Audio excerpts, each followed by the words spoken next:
Hello learners, welcome back to my YouTube channel Psychology Globe. I am Simran. So before we start today's video, please like, share and subscribe to the channel. So without wasting any more time, the topic for today's video is psychological testing.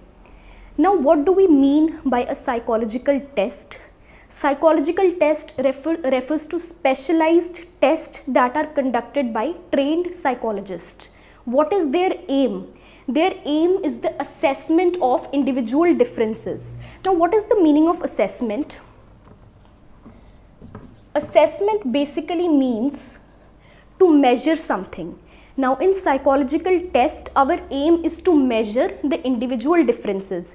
We know every individual is unique, every individual possesses a special quality, and that could refer to any parameter. It could refer to intelligence, it could refer to aptitude, it could refer to values. A psychological test is always conducted in a controlled environment. Most of the psychological tests, they are conducted in a form of inventory. There are responses. The responses could be open-ended. The responses can also be close-ended. Now there are two special features of psychological test. The first one is standardized and the second feature is objectivity. Now what do we mean by standardization? Standardization basically means that psychological tests are always conducted with proper rules and procedures. Every kind of psychological test, it comes with certain guidelines which are to be followed by the psychologist to conduct a proper psychological test. And second characteristic is objectivity. Objectivity basically refers to the fact that if two researchers are conducting a test on same amount of people and at different times at different places, the result should be same. This is known as objectivity.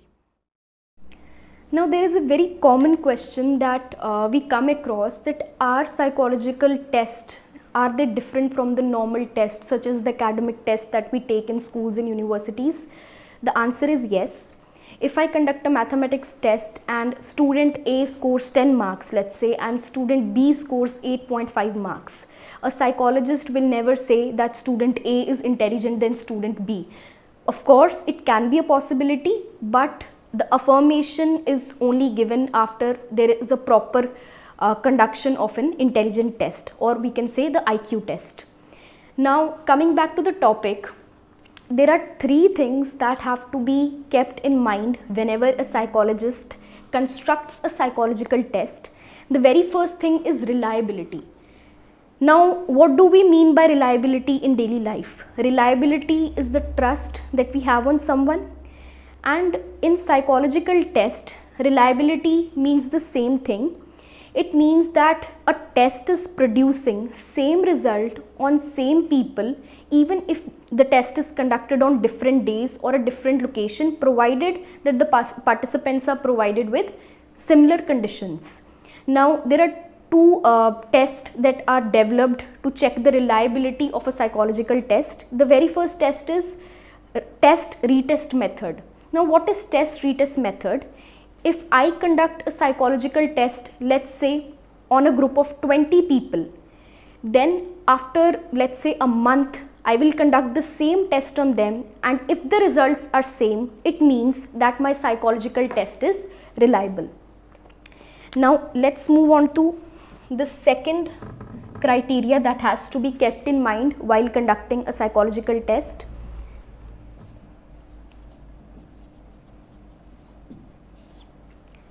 The second requirement is validity.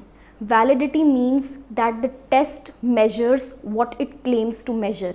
For example, if I have built a test on values, then at no point of time in the whole test it should talk about intelligence or emotions or any other parameter other than your values. The third parameter is norms. So norms is quite easy to understand. It is basically the average performance of the group. After a test is built, an average is always set. For example, for IQ, the average is usually set as 100. Now if a test is conducted, if the students are having IQ more than 100, then they are obviously considered above average, and if they're having IQ below 100, then they are considered below average. So this was all about today's topic, psychological testing. I hope it helped to clear your doubts. If you have any feedbacks, reviews and comments, please do post them. And till then, goodbye. I'll be coming with new videos very soon. Thank you.